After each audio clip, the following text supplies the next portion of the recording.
1989년 8월 15일 울릉도 한여름 햇살이 부서지던 그날 대학생 커플 이수연 23과 김진우 25는 여름휴가를 맞아 섬으로 향하는 배에 올랐다. 손에는 낡은 카메라 한 대, 가볍게 접은 지도 한 장뿐이었다. 이번엔 꼭 독도까지 가보자. 수연이 웃으며 말했다. 김진우는 카메라 셔터를 눌렀다. 필름 속에는 바다보다 더 푸른 두 사람의 미소가 남았다. 그것이 마지막 사진이 될 줄은 아무도 몰랐다. 그날 오후 그들은 숙소인 갈매기 민박에 짐을 풀었다. 주인 오성민은 인자한 미소로 손님을 맞았다. 요즘 관광객이 많아서 방이 귀합니다. 좋은 여행 되세요. 그는 늘 그렇듯 친절했지만 눈빛 어딘가엔 묘한 냉기가 숨어 있었다. 밤이 되자 바람 한 점 없는 고요가 섬을 덮었다. 다음 날 아침 커플은 아무 흔적도 남기지 않은 채 사라졌다. 파도는 잔잔했고 날씨는 맑았다. 그러나 경찰은 단 한 줄로 사건을 정리했다. 관광 중 실족사 추정, 수색 불가. 당시 수사 담당 순경은 젊은 최영석이었다. 그는 실족사로 결론을 내리라는 상부의 지시에 아무 말도 하지 못한 채 보고서에 도장을 찍었다. 그날 밤 그는 파출소 창문 너머로 들려오는 파도 소리를 들으며 스스로에게 물었다. 정말 바다가 삼켰을까? 아니면 우리가 눈을 감은 걸까? 시간은 흘러 15년 후 2004년 7월 13일 오후 2시 독도에서 동쪽으로 3km 떨어진 무인도의 해식동굴. 거센 파도가 바위를 때리며 흰 포마를 뿜어냈다. 해양생태연구팀이 조심스레 고무보트에서 내렸다. 팀장 박민수 박사가 어두운 동굴 안으로 들어가던 순간 그가 멈춰 섰다. 이리 와봐. 뭔가 있어. 손전등 불빛이 닿은 바위 틈 사이 하얗게 빛나는 뼈 조각들이 어지럽게 흩어져 있었다. 그리고 그 곁에는 낡은 등산용 배낭 하나가 끼어 있었다. 사람 뼈 같습니다. 연구원의 외침이 섬의 고요를 깨뜨렸다. 2시간 뒤 경찰 헬기가 섬 위에 도착했다. 국과수 요원 김정호가 현장을 살피다 배낭 안에서 방수팩에 쌓인 필름 카메라 한 대를 꺼냈다. 박사님, 이건 카메라입니다. 아주 오래된 거군요. 며칠 후 서울국립과학수사연구원 감식실. 15년의 세월을 견딘 필름이 천천히 빛 아래 드러났다. 담당 요원이 중얼거렸다. 손상된 컷도 있지만 일부는 복원이 가능할 것 같습니다. 그 한마디가 오래 잠든 진실을 흔들었다. 같은 시각 서울지방경찰청 미제사건 전담팀. 최영석 경감은 먼지 쌓인 서류 더미를 뒤지다 한 장의 파일을 꺼냈다. 1989년 울릉도 대학생 커플 실종 사건. 그는 가슴 깊이 묻어두었던 이름을 다시 읽었다. 이수연, 김진우, 그리고 낮게 말했다. 결국 바다는 비밀을 오래 품지 못하는 법이지. 이튿날 국과수에서 연락이 왔다. DNA 대조 결과 나왔습니다. 울릉도 실종 커플 일치합니다. 15년 전 단순 실족사로 종결된 사건이 다시 열렸다. 그날 밤 서울 변두리의 낡은 한옥. 김진우의 어머니 김순덕은 경찰의 전화를 듣자마자 주저앉았다.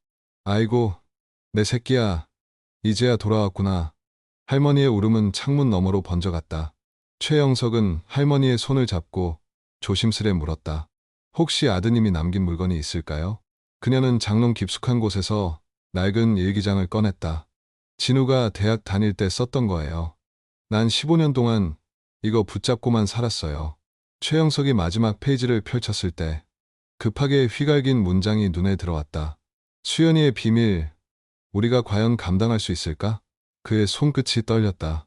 1989년 그가 외면했던 사건이 15년 만에 다시 숨을 쉬기 시작했다. 바다는 마침내 그날의 침묵을 깨려 하고 있었다. 1989년 8월 16일 울릉도 파출소. 전날 실종 신고가 접수된 지 하루가 지났지만 아무 진전이 없었다. 경찰은 단순 실족사로 결론을 내리려 했다. 파도가 세고 절벽이 많으니 미끄러졌겠지. 상급자는 담배를 물고 짧게 말했다. 순경 최영석은 고개를 들지 못했다. 직접 바닷가를 수색했지만 발자국 하나, 신발 하나조차 발견되지 않았다. 그날 저녁 그는 보고서를 한 장 써 내려갔다. 1989년 8월 15일 17시경 이수연 김진우 실종. 수색 결과 없음. 실족 추정. 그 문장이 곧 진실이 되었다. 이유는 단 하나, 관광지의 이미지 때문이었다. 울릉군청 관계자와 경찰 간부들이 모여 회의를 열었다. 사건이 커지면 관광객이 끊긴다. 언론에 새지 않게 조용히 덮어. 명령은 명확했고 그 누구도 이의를 제기하지 않았다. 며칠 뒤 이수연의 부모가 파출소로 찾아왔다. 우리 딸을 좀 더 찾아주세요. 아이가 그렇게 쉽게 사라질 리가 없어요. 하지만 담당 경찰은 고개를 숙였다. 바다 날씨가 안 좋아서요. 며칠만 더 기다려보시죠. 그날 밤 경찰 창고에는 이미 접수 서류가 봉인되어 있었다. 종결, 실족사 추정. 한편 섬 사람들 사이에서는 수군거림이 돌았다. 민박집에서 싸움이 났다더라. 밤늦게 남자 둘이 배를 몰고 나가는 걸 봤다. 하지만 그 어떤 진술도 공식 기록에는 남지 않았다. 진술서를 쓴 어부 장봉수는 다음 날 서울관광청 직원에게서 봉투 하나를 받았다. 괜히 입 아프게 하지 마시오. 관광 살리려면 다 조용히 넘어가야 하니까. 그는 그날 이후 입을 닫았다. 그리고 사건은 세상에서 완전히 사라졌다. 신문에는 짧은 기사 한 줄만 실렸다. 울릉도 여행 중 대학생 2명 실종, 실족사 추정. 그로부터 15년이 흘러 2004년 여름, 서울지방경찰청 미제 사건 전담팀의 최영석 경감은 다시 그 이름을 마주했다. 책상 위에 펼쳐진 낡은 파일, 울릉도 대학생 커플 실종 사건. 그는 조용히 의자에 앉아 오래된 서류를 들여다봤다. 보고서 첫 줄엔 자신의 서명이 있었다. 내가 이걸 종결시켰단 말인가? 목구멍이 타들어갔다. 후배 김태현 경사가 물었다. 팀장님, 이 사건이 왜 다시 올라왔습니까? 유골이 발견됐다더군. 독도 근처 무인도에서 15년 만에요? 그래. 그리고 카메라도 함께 나왔대. 최영석은 창밖으로 저무는 햇살을 바라보았다. 그의 머릿속에 15년 전 울릉도 파도 소리가 되살아났다. 그날의 바다는 너무 고요했고 너무 잔잔했다. 실족으로 사람 둘이 동시에 사라질 수 있을 만큼 잔잔한 바다. 그것이 그를 가장 괴롭혔다. 그날 밤 그는 오래된 노트를 펼쳐 단 한 문장을 적었다. 진실은 파도처럼 돌아온다. 다음 날 아침 전화벨이 울렸다. 팀장님 필름 복원 완료됐습니다. 확인하셔야 할 겁니다. 최영석은 굳은 얼굴로 자리에서 일어섰다. 15년 전 자신이 묻었던 거짓의 흙이 이제 천천히 벗겨지려 하고 있었다. 2004년 7월 25일 오전 10시 서울국립과학수사연구원 디지털 포렌식실. 어둡게 조명된 공간 안에서 복원된 필름이 천천히 화면 위로 떠올랐다. 담당 요원 김정호가 말했다. 24컷 중 18컷 복원 성공했습니다. 일부는 손상됐지만 인물 식별은 가능합니다. 최영석 경감은 무거운 숨을 내쉬며 모니터 앞으로 다가갔다. 첫 번째 사진 속엔 바다를 배경으로 두 남녀가 나란히 서 있었다. 젊은 얼굴, 선글라스 그리고 해맑은 웃음. 이수연과 김진우였다. 그래, 이게 마지막 여행이었겠지. 그의 목소리엔 묘한 떨림이 섞여 있었다. 다음 사진엔 파도와 함께 찍힌 작은 간판이 희미하게 보였다. 확대하자 글자가 드러났다. 갈매기 민박. 순간 최영석의 눈빛이 번쩍였다. 그 이름은 너무도 익숙했다. 1989년 당시 그가 조사하던 숙소, 실종 당일 커플이 마지막으로 머문 곳. 김경사, 이 간판 봐. 분명 같은 민박이야. 15년 전 그 장소. 김태현이 빠르게 키보드를 두드렸다. 위치 확인했습니다. 울릉도 저동항 동쪽 골목 끝. 지금도 운영 중입니다. 좋아, 그럼 출발하지. 모든 건 거기서 시작됐으니까. 이튿날 울릉도 저동항. 짙은 안개 사이로 작은 여객선이 접안했다. 갈매기 울음소리가 쉴 새 없이 울려 퍼졌다. 항구에서 10분쯤 걸으니 녹이 쓴 간판 하나가 눈에 들어왔다. 바람에 삐걱거리며 흔들리는 글자, 갈매기 민박. 페인트는 다 벗겨지고 유리창엔 먼지가 켜켜이 쌓여 있었다. 마당에서 50대 후반쯤 돼 보이는 남자가 이불을 털고 있었다. 오성민 씨 맞습니까? 서울지방경찰청에서 왔습니다. 최영석이 신분증을 내밀었다. 남자는 잠시 놀란 눈빛을 보이더니 곧 온화한 미소를 지었다. 아이고, 먼 길 오셨네. 경찰이라니 무슨 일로 오셨습니까? 1989년에 있었던 실종 사건 기억하십니까? 젊은 커플이 이곳에 묵었다고 기록돼 있습니다. 기억나죠? 참 예쁜 애들이었어요. 어디를 가든 손을 꼭 잡고 다니던 오성민의 말끝이 길어졌다. 최영석은 눈을 가늘게 뜨며 물었다. 그날 밤 다른 손님은 없었습니까? 왜 없었겠어요? 서울에서 혼자 여행 온 양반이 한 명 있었지. 그는 잠시 허공을 바라보며 웃었다. 그 웃음 속엔 묘한 어색함이 섞여 있었다. 그날 저녁 수사팀은 과거 투숙객 명단을 수소문했다. 그리고 15년 전 마지막으로 이곳에 머물렀던 남자 박철수의 이름을 찾아냈다. 서울로 복귀하자마자 전화를 걸었다. 그 학생들이요? 아이고, 말도 마세요. 겉으론 다정했지만 밤마다 싸우던데요. 비밀이니 뭐니 하면서 여자가 소리치던 게 아직도 귀에 생생합니다. 수화기 너머의 말에 사무실 공기가 식어갔다. 같은 사건을 두고 서로 다른 기억. 누군가는 천사 같은 연인이라 말하고 누군가는 매일 싸우는 커플이라 했다. 어느 쪽이 진실일까? 최영석은 창밖의 하늘을 바라보며 중얼거렸다. 진실은 언제나 둘 중 하나가 아니지. 늘 그 사이 어딘가에 숨어 있는 법이야. 그는 다시 노트에 적었다. 필름은 거짓말을 하지 않는다. 거짓말은 언제나 인간의 입에서 나온다. 이제 단서는 명확했다. 필름 속 간판, 갈매기 민박, 그리고 서로 다른 두 개의 진술. 바다는 여전히 말이 없었다. 하지만 그 침묵 속에서 진실이 천천히 떠오르고 있었다. 2004년 7월 21일 오후 2시, 울릉도 파출소 임시조사실. 책상 위에는 오래된 사진과 당시 민박 손님 명부가 놓여 있었다. 최영석 경감은 고개를 들며 물었다. 오성민 씨, 그날 밤 기억이 납니까? 두 학생이 사라진 1989년 8월 15일 말입니다. 그는 잠시 생각하더니 느릿하게 대답했다. 그날 바다 날씨가 아주 좋았죠. 파도도 없고 저녁엔 둘이 손잡고 산책하러 나갔습니다. 참 보기 좋았어요. 그 이후엔요. 글쎄요. 다음날 아침 보니 방이 비어 있더라고요. 혹시 새벽에 나간 모양이지. 그는 담담하게 말했다. 최영석은 말없이 그를 바라보았다. 그의 눈빛엔 흔들림이 없었지만 어딘가 지나치게 연습된 태도였다. 그날 밤 혹시 다른 투숙객과 마주친 적은 없습니까? 없습니다.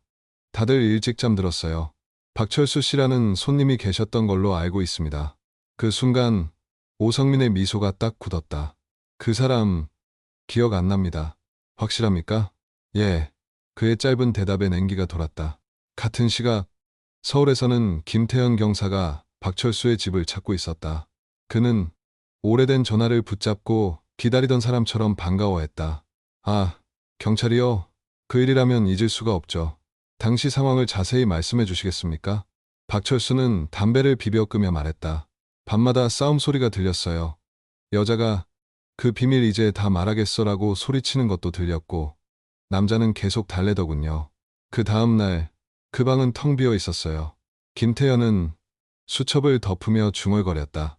민박 주인은 평화로웠다고 하고 투숙객은 매일 싸웠다고 한다. 둘 중 하나는 거짓말을 하고 있어. 그는 곧장 울릉도로 보고를 보냈다. 다음 날 아침 오성민은 파출소에 다시 불려왔다. 박철수 씨의 진술과 다릅니다. 최영석이 사진을 내밀었다. 사진 속엔 환하게 웃는 두 학생의 뒤로 갈매기 민박의 마당이 보였다. 그 마당 한쪽에는 어렴풋이 보이는 남성의 그림자. 이 그림자 혹시 아는 사람입니까? 그건 관광객이겠죠. 사진을 확대해봐야 알 수 있나요? 그는 어색한 웃음을 지었다. 그림자 뒤편을 보십시오. 벽에 매달린 저 쇠도끼 아직도 있습니까? 그게 왜요? 어부들이 쓰는 흔한 도구입니다. 그의 목소리가 살짝 높아졌다. 최영석은 담담히 수첩에 기록했다. 민박 내부 도끼 보관 여부 확인. 조사가 끝난 후 두 형사는 항구로 나왔다. 김태현이 낮은 목소리로 말했다. 팀장님, 저 사람 뭔가 숨기고 있습니다. 나도 느꼈다. 시선이 불안했어. 그리고 박철수라는 이름이 나오자 눈빛이 완전히 달라졌지. 그럼 다음은 어떻게 하죠? 박철수의 진술을 더 캐야 한다. 15년이 지났지만 기억 속엔 아직 바다의 냄새가 남아있을 거다. 그날 밤 두 사람은 민박 근처 절벽길을 따라 걸었다. 바람 한 점 없는 고요한 밤. 파도는 잔잔했지만 묘한 서늘함이 감돌았다. 김태현이 중얼거렸다. 저 바다, 저렇게 조용한데 두 사람이 동시에 떨어졌다고요? 말이 안 되죠. 최영석은 답하지 않았다. 그는 단지 파도 소리를 들었다. 15년 전 자신이 외면했던 바로 그 소리. 그리고 마음속으로 되뇌었다. 바다는 거짓말을 하지 않는다. 거짓말은 언제나 사람의 입에서 나온다. 이제 그들의 수사는 단순한 실종이 아닌 의도된 침묵을 향하고 있었다. 2004년 7월 22일 오전 10시 울릉도 부두 잔잔한 파도 위로 햇빛이 부서지고 그물 위에는 은빛 멸치가 반짝였다. 그곳에서 수사팀은 한 노인을 기다리고 있었다. 15년 전 실종 사건의 마지막 목격자 어부 장봉수였다. 장 선장님, 잠시만요. 김태현 경사가 다가서자 노인은 손을 멈추고 낯선 얼굴을 살폈다. 서울서 왔다고요? 그 일 때문인가? 네. 당시 진술서를 다시 확인하고 있습니다. 최영석 경감이 서류를 내밀었다. 그 속에는 1989년 그가 남긴 진술이 그대로 적혀 있었다. 학생 2명이 낯선 남자 1명과 함께 네 배를 빌려 밤낚시를 나갔다. 장봉수의 얼굴이 굳었다. 그건 너무 오래된 일이라 잘 모르겠소. 15년 전엔 분명 이렇게 진술하셨습니다. 키 170 정도의 남자, 다부진 체격이라고. 아니, 밤이라 어두워서 제대로 못 봤다니까. 그의 목소리가 점점 높아졌다. 최영석은 눈을 가늘게 떴다. 장 선장님, 혹시 누가 그 말을 하지 말라고 했습니까? 노인은 손에 쥔 담배를 떨어뜨렸다. 아니요.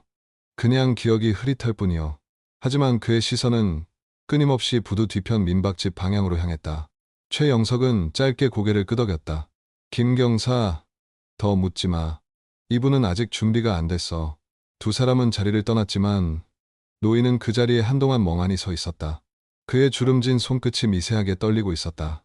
그날 저녁, 팀은 파출소 근처 식당에서 이만기 전 소장을 만났다.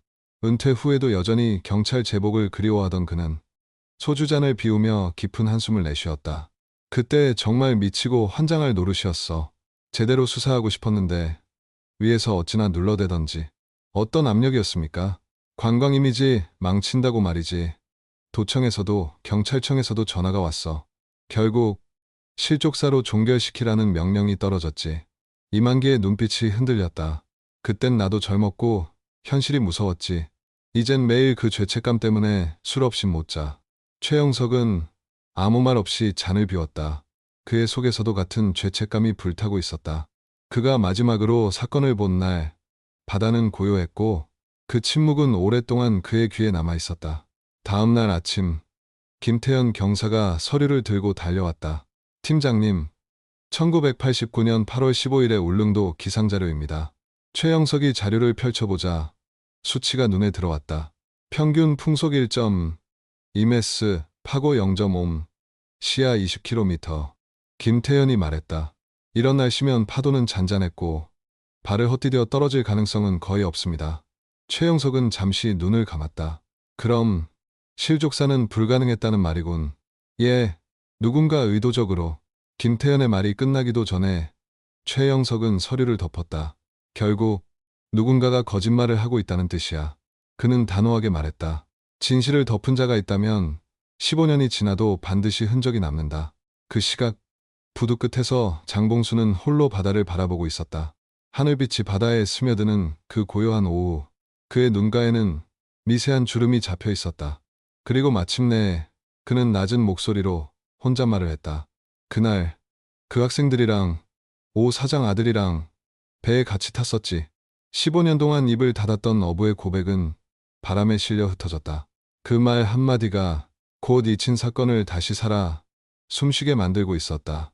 2004년 7월 25일 오전 9시 서울지방경찰청 미제사건 전담팀 벽 한쪽에는 사건 연표가 새로 붙어 있었다. 1989년 8월 15일 울릉도 실종, 2004년 7월 13일 독도 인근 유골 발견. 그 밑에는 굵은 글씨로 한 문장이 적혀 있었다. 수연이의 비밀, 우리가 감당할 수 있을까? 최영석 경감은 커피잔을 내려놓으며 말했다. 이제부터 수연을 파야 한다. 그녀의 과거를 알아야 진실이 보인다. 김태현 경사가 고개를 끄덕였다. 대학 기록부터 시작하겠습니다. 그날 오후 두 사람은 서울의 한 대학교를 찾았다. 15년의 세월이 흘렀지만 캠퍼스는 여전히 젊음의 냄새로 가득했다. 학생회관 한쪽 카페에서 그들은 당시 동창 박미영을 만났다. 수연이요. 그녀는 놀란 듯 눈을 크게 떴다. 정말 오랜만에 듣는 이름이네요. 참 예쁘고 똑 부러진 애였어요. 집이 어려워서 알바를 3개나 뛰었거든요. 그런데요, 3학년쯤부터 좀 달라졌어요. 어느 날부터인가 명품 가방을 들고 다니더라고요. 우리가 놀라서 물어봤죠. 야, 돈 어디서 났어? 그랬더니 웃으면서 좋은 아르바이트 구했어라고만 했어요. 박미영의 시선이 멀어졌다. 그때부터 뭔가 비밀이 생긴 것 같았어요. 밤마다 학교를 나가더니 며칠씩 연락도 안 되고 최영석은 메모를 하며 물었다. 혹시 그 좋은 아르바이트가 뭔지 들어본 적 있습니까? 아니요. 다만 일본어 학원 다닌다는 말은 들었어요. 그게 좀 이상했죠. 그 시절엔 일본어 배우는 학생이 거의 없었으니까. 이후 수사팀은 학교 행정실에서 그녀의 학비 납부 내역을 확보했다. 등록금은 항상 현금으로 납부되어 있었다. 그리고 그 시점마다 무통장 입금 기록이 남아 있었다. 1989년 3월부터 실종 직전까지 매달 50만 원씩. 김태현이 말했다. 그때 50만 원이면 대기업 과장 월급입니다. 입금자는요? 이름이 매번 달라요. 그런데 글씨체가 똑같습니다. 누군가 일부러 바꿔 쓴 것 같아요. 최영석은 무거운 한숨을 내쉬었다. 돈의 흐름을 따라가자. 진실은 언제나 돈의 방향을 따른다. 며칠 뒤, 강남의 한 고급 룸살롱에서 결정적 제보가 들어왔다. 은퇴한 지배인 최동훈이 수연의 사진을 보자 코웃음을 쳤다. 이 얼굴을 내가 모를 리가 있나. 여기선 수지라고 불렀지. 우리 가게 에이스였어. 돈 많은 일본 손님들이 줄 섰다니까. 개인적으로 만나는 일도 있었습니까? 최영석이 조심스레 묻자 최동훈은 담배를 비벼 끄며 대답했다. 그건 나도 몰라. 다들 밖에서 밥 한 끼 하기도 했겠지. 세상 그렇게 굴러가는 거 아냐? 예쁜 얼굴은 돈이 되니까. 그의 말이 끝나자 방 안 공기가 차갑게 식었다. 김태현은 입술을 깨물었다. 그럼 이수연은 유흥업소에서 일한 겁니까? 그렇다고 단정하긴 일러. 하지만 확실한 건 그녀가 누군가를 위해 돈을 벌고 있었다는 거야. 그날 밤 사무실 불빛 아래에서 최영석은 김진우의 일기장을 다시 펼쳤다. 1989년 6월 10일자 기록. 수연이가 요즘 이상하다. 밤늦게 들어와 피곤한 얼굴. 나에게 무언가 숨기는 게 분명하다. 그리고 마지막 장. 모든 걸 알아버렸다. 그래도 나는 수연이를 사랑한다. 최영석은 조용히 책을 덮었다. 순수했던 청년의 사랑이 결국 이 사건의 시작이자 마지막 열쇠였다. 창밖에 어둠이 내려앉았다. 그 어둠 속에서 그는 천천히 중얼거렸다. 수연의 그림자를 따라가면 결국 누군가의 얼굴이 떠오를 것이다.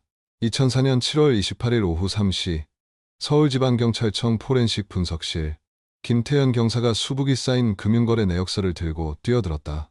팀장님, 찾았습니다. 아주 이상한 기록입니다. 그의 눈빛이 긴장으로 번뜩였다. 1989년 3월부터 8월까지 매달 50만 원씩 꼬박꼬박 입금된 건 이미 말씀드렸죠. 그래. 그리고?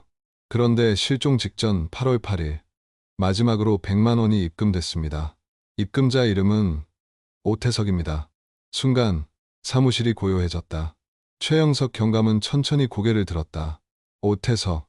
어디서 들어본 이름인데. 맞습니다. 갈매기 민박주인 오성민 씨의 아들입니다. 1989년에 23살이었고 아버지 일을 돕고 있었다고요. 서류 위에는 분명한 글씨체로 적혀 있었다. 입금자 오태석, 금액 1억 0원.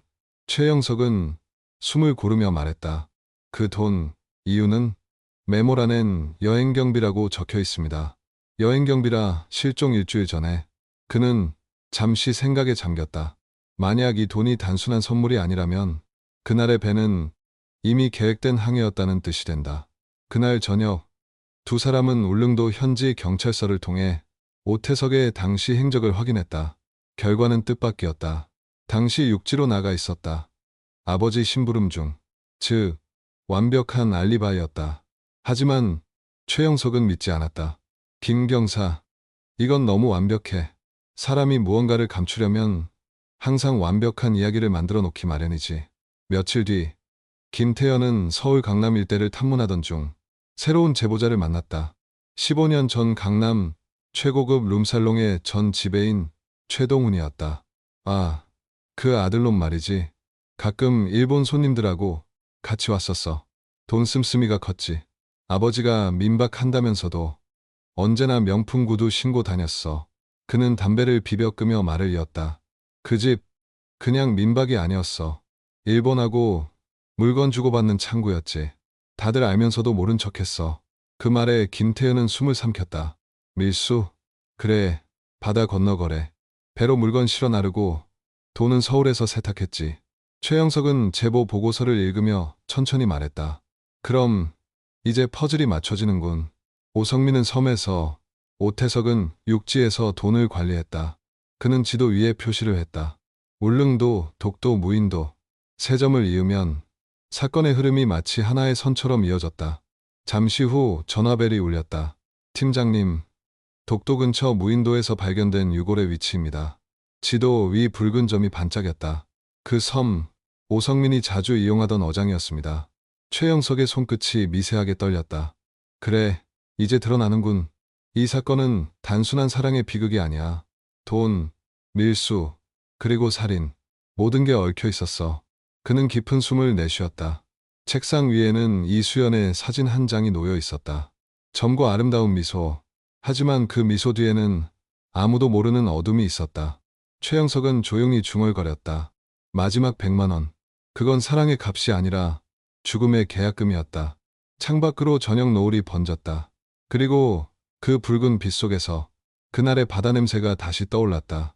2004년 8월 15일 오후 3시 울릉도 지역신문 울릉일보 편집국 기자 박진호는 책상 위에 쌓인 원고 뭉치를 뒤적이며 머리를 감싸쥐고 있었다.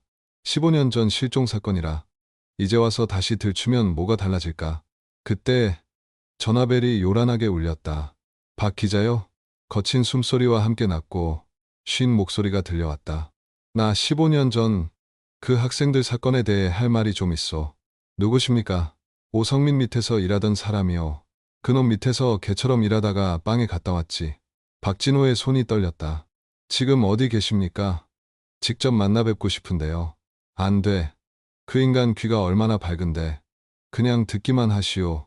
그 학생들 그냥 놀러왔다 죽은 게 아니야. 밀수품을 나르러 갔다가 죽은 거요. 박진호의 펜끝이 떨렸다. 밀수품이라뇨? 오성민 그놈 일본하고 거래했소. 독도 옆 무인도를 창고처럼 썼지. 당신들이 유골 찾은 그 섬, 거기서 물건을 숨겼단 말이오. 혹시 구체적인 증거가 있습니까? 그놈은 자기 비밀 아는 사람은 절대 안 살려둬요. 내가 더 말하면 나도 죽소. 이만 끊겠소.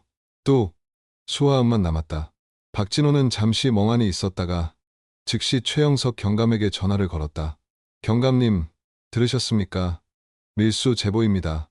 그날 저녁 서울지방경찰청 미제사건 전담팀 사무실 방 안공기는 얼음장처럼 차가웠다. 최영석은 스피커폰을 통해 제보 내용을 다시 들었다. 독도 연무인도 밀수거점 갈매기 민박과 연계. 그는 조용히 눈을 감았다. 그래서 시신이 그 섬에서 발견된 거였군. 김태현이 이를 악물었다. 결국 우연이 아니었습니다. 김경사, 지난 20년간 울릉도 인근 변사 실종사건 기록 전부 모아봐. 명령이 떨어지자 김태현은 바로 현지 경찰 데이터베이스를 뒤졌다. 몇 시간 후 그는 창백한 얼굴로 돌아왔다. 팀장님, 뭔가 이상합니다. 뭐가? 지난 20년간 실종 사건이 8건 있었는데 그중 5건이 전부 갈매기 민박과 관련되어 있습니다. 파일을 펼치자 이름들이 줄줄이 나열됐다. 1985년 실종된 어부, 1987년 절벽에서 떨어진 관광객, 1992년 사라진 대학생, 1997년 행방불명된 등산객, 그리고 1989년에 이수연과 김진우, 모두 마지막 행적이 오성민의 민박집이었다. 최영석의 눈빛이 매서워졌다. 이건 단순한 실종이 아니야. 15년 동안 이어진 연쇄 범행이다. 그는 잠시 말을 멈추고 벽에 걸린 지도를 바라봤다. 울릉도에서 독도, 그리고 무인도까지 이어지는 붉은 선이 마치 피로 그려진 상흔처럼 보였다. 그 섬이 단순한 밀수 거점이라면 왜 하필 시신을 그곳에 묻었을까? 흔적을 없애려는 겁니다. 김태현이 낮게 말했다. 물건을 숨기고 사람도 숨기고 바다는 모든 걸 삼키니까요. 최영석은 고개를 끄덕였다. 하지만 바다는 언젠가 토해내지.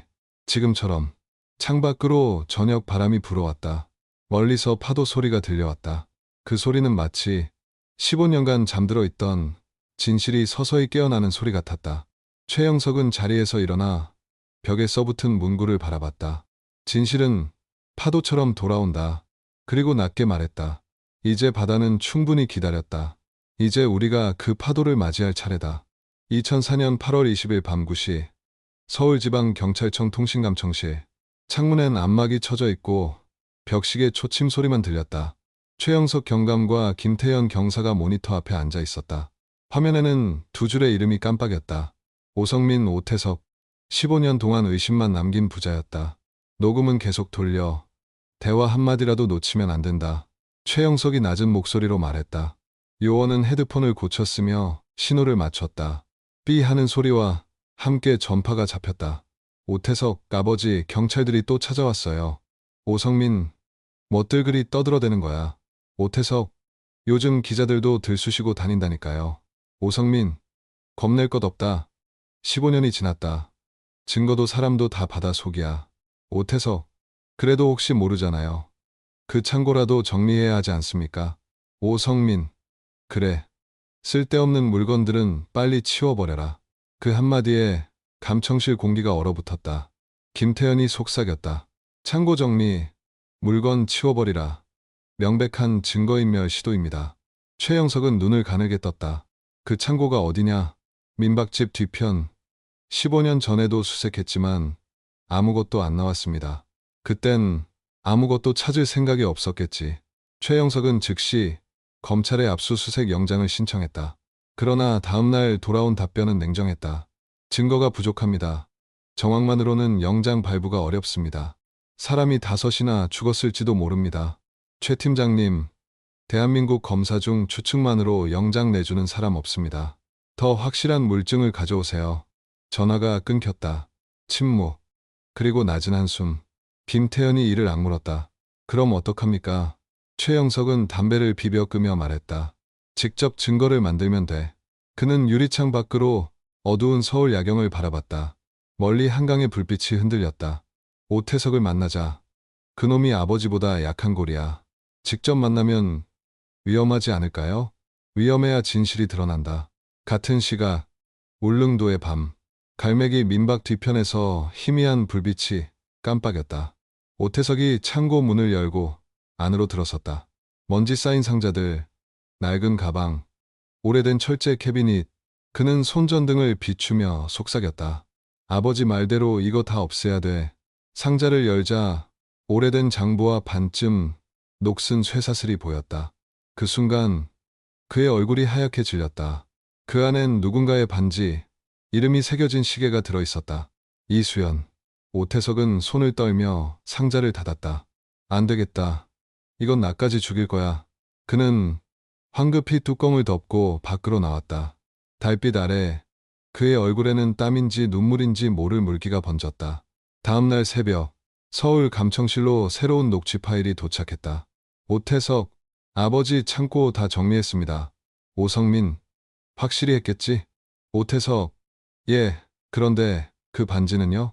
오성민, 버렸다고 생각해라. 바다는 다 삼켜준다. 최영석은 두 손으로 녹음기를 꽉 쥐었다. 이젠 끝까지 간다. 그의 목소리는 낮았지만 단단했다. 창고의 반지, 그게 남은 유일한 열쇠야. 그날 밤, 그는 일기장 마지막 문장을 다시 떠올렸다. 수연이의 비밀, 우리가 과연 감당할 수 있을까? 15년 전의 의문이 이제 창고라는 이름으로 다시 살아났다. 창밖에 비가 내리기 시작했다. 유리창을 때리는 빗방울 소리가 마치 오래된 필름의 셔터음처럼 들렸다. 그리고 그 소리 속에서 묻혀있던 진실이 천천히 형태를 드러내고 있었다. 2004년 8월 25일 오전 10시, 비릿한 냄새로 가득한 노량진 수산시장 한복판. 사람들 사이를 뚫고 두 남자가 걸어 들어왔다. 서울지방경찰청 미제사건 전담팀 최영석 경감과 김태현 경사였다. 사무실 문을 열자 고급 정장을 차려입은 남자가 전화를 붙잡고 있었다. 오태석 씨 맞으시죠? 최영석이 신분증을 내밀었다. 서울청에서 나왔습니다. 잠시 이야기 좀 하시죠. 오태석은 살짝 놀란 척하다가 곧 미소를 지었다. 경찰이요? 무슨 일로 오셨습니까? 1989년 울릉도 실종 사건 기억하시죠? 그의 미소가 순간 흔들렸다. 그러나 곧 차분하게 대답했다. 그 학생들 말씀이군요. 참 안타까운 사고였죠. 사고라? 최영석의 목소리가 낮게 가라앉았다. 그날 어디 계셨습니까? 그날이요? 정확히 기억납니다. 아버지 심부름으로 부산에 있었어요. 여자친구 만나러요. 그는 태연하게 웃었다. 그분 성함이? 정미경입니다. 지금은 어디 사는지 모르겠네요. 면담이 끝난 뒤 두 형사는 시장을 빠져나오며 눈빛을 주고받았다. 너무 자연스러워요. 그래서 수상하지. 최영석은 짧게 대답했다. 정미경 씨부터 찾아. 3일 후 대구의 한 미용실. 거울 앞에서 머리를 자르던 여자가 형사들을 보고 고개를 들었다. 정미경 씨 되시죠? 김태현이 신분증을 내밀었다. 15년 전 오태석 씨와의 관계에 대해 여쭙겠습니다. 그녀는 잠시 침묵하다가 씁쓸하게 웃었다.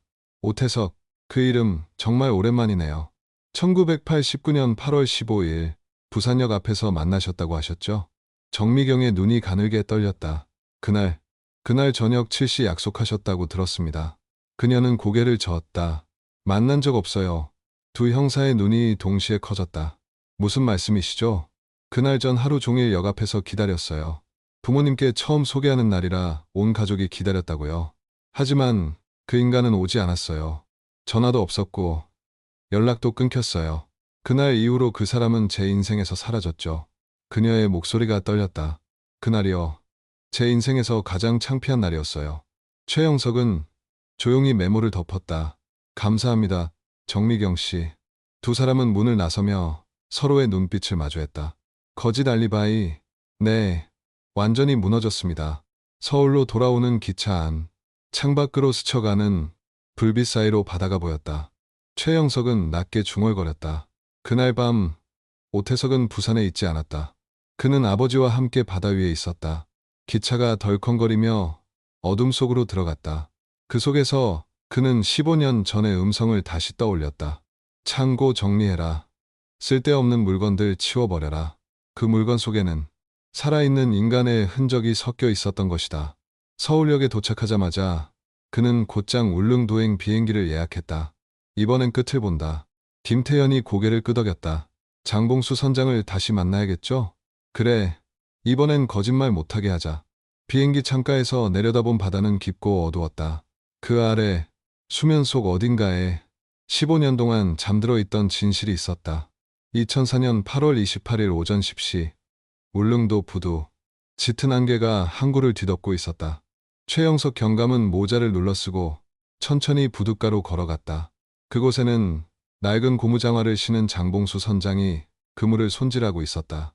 15년 전 마지막으로 실종된 커플을 자신의 배에 태웠던 그 남자였다. 장 선장님. 낯익은 목소리에 장봉수가 고개를 들었다. 그의 얼굴은 세월의 다른 바위처럼 굳어 있었다. 또 오셨습니까? 이번이 마지막일 겁니다. 최영석의 목소리는 단호했다. 그날 밤 무엇을 봤는지 이제 말씀해 주셔야겠습니다. 잠시 침묵이 흘렀다. 부두 너머로 파도 소리가 들려왔다. 그건 다 옛날 일이오. 내 기억도 흐릿하고. 오성민에게 돈을 받으셨죠? 최영석의 질문이 칼처럼 날카롭게 꽂혔다. 장봉수의 손이 멈췄다. 그런 거 없습니다. 거짓말하지 마십시오. 우리도 다 알고 왔습니다. 김태현이 조용히 덧붙였다. 그날 배에 탄 사람은 3명이 아니었습니다. 당신까지 합해 4명이었죠. 장봉수의 입술이 떨렸다. 한동안 말을 잇지 못하다가 결국 손에 들고 있던 그물을 놓았다. 형사님. 그의 목소리가 갈라졌다. 내가 잘못했습니다. 무릎을 꿇는 순간 젖은 바닥에 물이 튀었다. 그날 밤 오 사장이랑 아들놈이 그 학생들하고 같이 배를 탔습니다. 밤낚시 간다더니 2시간쯤 후에 둘만 돌아왔어요. 최영석의 눈이 번쩍 떴다. 둘만? 예. 학생들은 안 보였어요.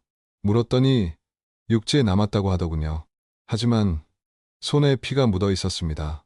순간 바닷바람이 차갑게 불었다. 그럼 왜 지금까지 침묵했습니까? 돈 때문이었어요. 장봉수는 눈을 감았다. 그때 사장이 내 어선 빚을 다 갚아줬습니다. 대신 입 다물라고 했죠. 그 뒤로는 매년 명절마다 돈 봉투를 보내왔어요. 그의 어깨가 부들부들 떨렸다. 하지만 이제 더는 못 숨기겠습니다. 밤마다 그 애들 얼굴이 떠올라서 잠을 못 자요. 최영석은 천천히 숨을 내쉬었다. 그가 15년 동안 쫓아온 진실이 지금 한 어부의 입에서 처절하게 흘러나오고 있었다. 감사합니다, 장 선장님. 그는 떨리는 손으로 수갑을 꺼냈다. 위증과 범죄 은폐 혐의로 체포합니다. 하지만 이번엔 용서받을 기회가 있을 겁니다. 장봉수는 아무 말 없이 고개를 숙였다. 그의 눈에서는 눈물과 빗물이 구분되지 않았다. 그날 오후 서울지방경찰청 최영석은 즉시 오태석 체포영장을 신청했다. 이번에는 검찰이 아무 말도 하지 않았다. 승인합니다. 2004년 8월 30일 새벽 6시 서울 강남의 고급 아파트 복도에 형사들이 도착했다. 문을 열자 오태석은 잠옷 차림으로 나왔다. 뭐야? 아침부터. 오태석 씨 살인 및 사체유기 혐의로 체포합니다. 차가운 수갑이 그의 손목에 채워졌다. 순간 오태석의 얼굴에서 피가 가셨다. 아버지가 시켜서 한 겁니다. 그의 입에서 처음으로 튀어나온 말이었다. 그날 밤 신문사와 방송국의 헤드라인이 일제히 바뀌었다. 울릉도 실종 사건, 15년 만에 범인 검거, 갈매기 민박, 연쇄살인 진상 드러나. 최영석은 텅 빈 사무실 창가에 서서 멀리 꺼져가는 도시의 불빛을 바라보았다. 그 불빛은 마치 오래전 바다 위에서 꺼져버린 두 청춘의 마지막 등불 같았다. 그는 조용히 중얼거렸다. 이제부터가 시작이야. 2004년 9월 5일 오전 9시 서울국립과학수사연구원 디지털 보건실. 최영석 경감은 무거운 표정으로 문을 열고 들어섰다. 그를 맞이한 이는 포렌식 담당 요원 김정호였다. 팀장님, 드디어 복원이 끝났습니다. 그는 조심스럽게 컴퓨터 화면을 켰다.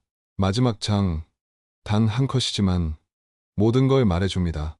화면이 켜지자 어둠 속에서 한 여자의 얼굴이 나타났다. 두 눈은 공포에 질려 있었고 입술은 비명을 지르기 직전이었다. 그녀는 바로 이수연이었다. 김태현이 숨을 삼켰다. 이게 실종 직전의 사진입니까? 예, 필름의 마지막 프레임이에요. 그리고 김정호가 마우스를 움직여 화면의 뒷배경을 확대했다. 여기를 봐주십시오. 어둠 속에 흔들리는 배의 가판 일부가 선명히 드러났다. 녹슨 철제 손잡이, 그 위에 각인된 세 글자. S. O. 최영석의 눈이 번쩍 뜨였다. S. 오성민. 그는 무겁게 숨을 내쉬었다. 15년 전 자기 배 자랑을 그렇게 늘어놓더니 결국 그 배에서 죽였군. 김정호가 고개를 끄덕였다. 이니셜이 새겨진 손잡이는 그가 직접 주문 제작한 겁니다. 이건 명백한 증거입니다. 그날 오후 서울지방경찰청 취조실에는 두 개의 문이 동시에 닫혔다. 하나는 아들 오태석, 다른 하나는 아버지 오성민이었다. 정말 저 혼자 한 짓입니다. 오태석은 머리를 감싸주며 울부짖었다. 그 사진이 말해주잖아. 최영석이 차갑게 말했다. 그 배, 내 아버지 거야. 그 배 위에서 이수연이 죽었다. 그의 손끝이 사진 위에 이니셜을 짚었다. 오태석의 눈동자가 요동쳤다. 이게 왜 여기 있습니까? 네가 없앴어야 했던 필름이지. 아니야. 그건 최영석은 자리에서 일어섰다. 아버지가 모든 걸 너에게 뒤집어 씌우려 하고 있다. 지금이라도 말해. 진실은 네가 구할 마지막 기회야. 오태석은 고개를 숙였다. 아버지는 그런 분 아니에요. 그래? 그럼 직접 들어보지. 최영석은 옆방으로 향했다. 오성민은 팔짱을 낀 채 의자에 앉아 있었다. 변호사가 올 때까지는 아무 말 안 하겠소. 그럼 드러나 보시죠. 최영석이 녹음기를 틀었다. 오태석, 아버지가 시켜서 한 겁니다. 오성민 침묵. 오태석, 아버지가 피 묻은 손으로 저를 끌었어요. 오성민의 얼굴에서 피기가 사라졌다. 그는 결국 주먹으로 책상을 내리쳤다. 그놈의 입이 내가 신신당부했건만. 결국 인정하시는군요. 그래, 내가 시켰다. 그 계집년이 내 돈을 훔치려 했어. 그 돈으로 남자랑 도망치려 했다 이 말이야. 순간 취조실 안에 공기가 얼어붙었다. 최영석은 차분히 물었다. 그래서 죽였습니까? 그래. 그놈이 먼저 덤벼들길래 돌로 내리쳤다. 그 계집은 도망치며 카메라로 찍어댔지. 그래봤자 소용없었어. 결국 잡아서 바다에 던져버렸지. 말이 끝나자 오성민의 어깨가 헐떡였다. 15년 동안 감춰왔던 피해 기억이 폭포처럼 쏟아졌다. 그는 고개를 숙인 채 웃었다. 바다는 모든 걸 삼켜주니까. 최영석은 그 말을 조용히 되뇌었다. 아니, 바다는 잊지 않았다. 15년이 걸려서 진실을 토해냈다. 며칠 후 갈매기 민박에 대한 대대적인 압수수색이 시작됐다. 창고 바닥을 뜯자 낡은 여행 가방 3개가 나왔다. 그 안에는 녹슨 반지, 시계, 목걸이, 신분증 모두 사라졌던 사람들의 유품이었다. 그 옆에서는 일본어로 적힌 밀수 장부도 발견됐다. 오성민은 연쇄살인 및 밀수 혐의로 구속되었고 아들 오태석은 방조제로 징역 15년을 선고받았다. 2005년 4월 대법정에서 판사가 말했다. 피고인 오성민에게 사형을 선고한다. 그날 방청석에는 울음소리와 한숨이 뒤섞였다. 한 달 후 이수연과 김진우의 유가족은 울릉도의 바다에 그들의 유골을 뿌렸다. 하얀 뼈가루가 바람에 흩날리며 푸른 바다 위로 사라졌다. 최영석은 멀리서 그 장면을 지켜보며 속삭였다. 이제 편히 쉬어라. 바다가 이제야 너희를 돌려줬다. 노을빛 바다 위로 갈매기들이 울며 날았다. 그 울음은 마치 오랫동안 잠들어 있던 진실의 마지막 숨결 같았다.